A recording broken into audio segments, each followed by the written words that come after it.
సామాన్యమైన వ్యక్తుల పిల్లలు సమున్నతమైన విద్యా వ్యవస్థలో లేరు కార్తిక్ గారు. మాకు ఐఏఎంలో కావచ్చు, ఎయిమ్స్‌లో కావచ్చు 72% ప్రభుత్వ పాఠశాలల్లో, ప్రభుత్వ కళాశాలల్లో చదువుకున్నటువంటి విద్యార్థులకి మీరు అవకాశం ఇవ్వండి. సమానత్వం సహజంగా సమాజంలో రాగలుగుతుంది.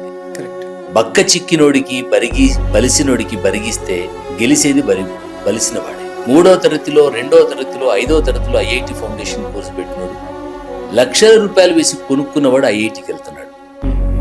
అనగారిన బిడ్డలు అక్కడే అడ్డా మీద కూలీలుగా మిగిలిపోతున్నారు. ప్రభుత్వ పాఠశాలల్లో చదువుకున్న విద్యార్థులకి, ప్రభుత్వ కళాశాలల్లో చదువుకున్న విద్యార్థులకి వెయిటేజ్ ఇవ్వండి.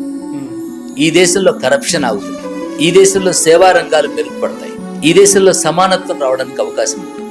అన్ని రంగాల్లో ప్రభుత్వ పాఠశాల బిడ్డలు రావడానికి అవకాశం ఉంటుంది. నీకు ప్రభుత్వ బడి వద్దు, ప్రభుత్వ కళాశాల వద్దు, కానీ ప్రభుత్వ ఉద్యోగం కావాలా? 1వ తరగతి నుంచి 10వ తరగతి వరకు ప్రభుత్వ పాఠశాలల్లో చదువుకున్న విద్యార్థులకి, +1, +2 ఇంటర్మీడియట్ ప్రభుత్వ కళాశాలల్లో చదువుకున్న విద్యార్థులకి ఎంసెట్ కానీ, నీట్ కానీ, జేఈ మెయిన్స్ అండ్ అడ్వాన్స్ లో కానీ మీరు వెయిటేజ్ ఇవ్వండి. ఒక కూలీ పిల్లవాడు డాక్టర్ పిల్లవాడితో కలిసి చదువుకోగలిగితే న్యాచురల్గా కూలీ పిల్లవాడు రాణించడానికి అవకాశం ఉంటుంది.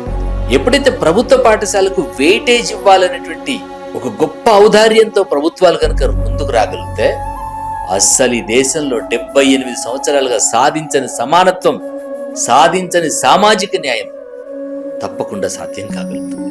ఈ దేశం కోసం సాక్రిఫైస్ చేసినటువంటి each and every freedom fighter ఆత్మలు ఆనందపడడానికి అవకాశం ఉంటుంది.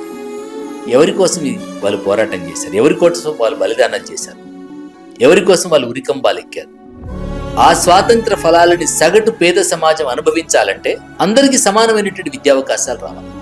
అందరికీ సమానమైన విద్యావకాశాలు రావాలంటే సంపన్న పిల్లలు, సగటు పేద పిల్లలు సమానంగా కూర్చొని చదువుకునేటువంటి వాతావరణం కావాలి.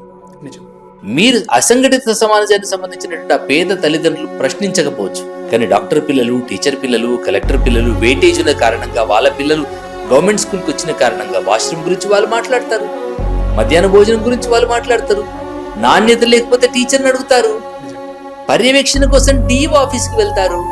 ప్రభుత్వ పాఠశాలల్లో చదువుకున్న పిల్లలకి మాత్రమే ప్రభుత్వ ఉద్యోగాల్లో, ప్రభుత్వ ఉన్నత విద్యా అవకాశాల్లో కల్పించగలిగితే ఈ దేశం కోసం త్యాగం చేసినటువంటి దేశభక్తుల త్యాగానికి సార్థకత.